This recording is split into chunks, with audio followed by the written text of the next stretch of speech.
جن لوگوں نے نزول عیسیٰ کا انکار کیا ہو تو بدر جائے اولا امام مہدی کا انکار کر دیں گے. ایک تو ہوئی یہ بات.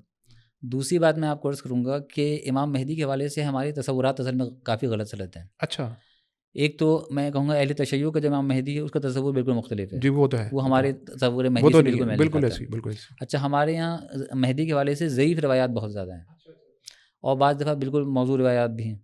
تاہم ایسا نہیں ہے کہ صحیح اور حسن درجے کی روایت نہ ہوں. تو ہمارے ہاں جو صحیح احادیث سے یا حسن درجے کی احادیث سے جو بات معلوم ہوتی ہے وہ صرف اتنی ہے کہ آخری دور میں خلیفہ ہوگا جو ظلم سے بھری ہوئی زمین کو عدل سے بھر دے گا. اچھا اچھا تو یہ ایک پیشن گوئی ہے اور اس میں کوئی امر استباد ہے ہی نہیں. مطلب کوئی بہت سگنیفیکنٹ ایونٹ اتنا نہیں ذکر ہے کہ جتنی شد و مت سے کہا جاتا ہے اتنی شد و مت سے صحیح حدیث میں نہیں ذکر ہے. اچھا اچھا اچھا. اور وہ جو آتا ہے کہ ان کا نام محمد بن عبداللہ ہوگا اور وہ آپ صلی اللہ علیہ وسلم کی نسل سے، اس میں بھی کوئی ایسی بات نہیں ہے. اچھا کیونکہ یہ بھی ایک علامت پیشن گوئی کے طور پر ہے، ان کی شخصی پیشن گوئی ہے کہ وہ محمد بن عبداللہ ان کا نام ہوگا اور وہ نبی ہم سے صورت بھی مشابہ ہوں گے. اچھا اور اچھا اچھا ان کی نسل سے ہوں گے، حضرت حسن رضی اللہ تعالیٰ عنہ کی نسل. اچھا اچھا اچھا ماشاء.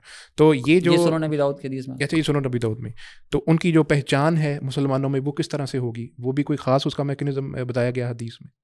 اس میں جہاں تک آیا ہے کہ وہ اصل میں مکہ سے مدینہ سے جائیں گے مکہ تو وہاں ان کو لوگ ان کو پہچانیں گے اور پھر ان کی بیعت ہوگی.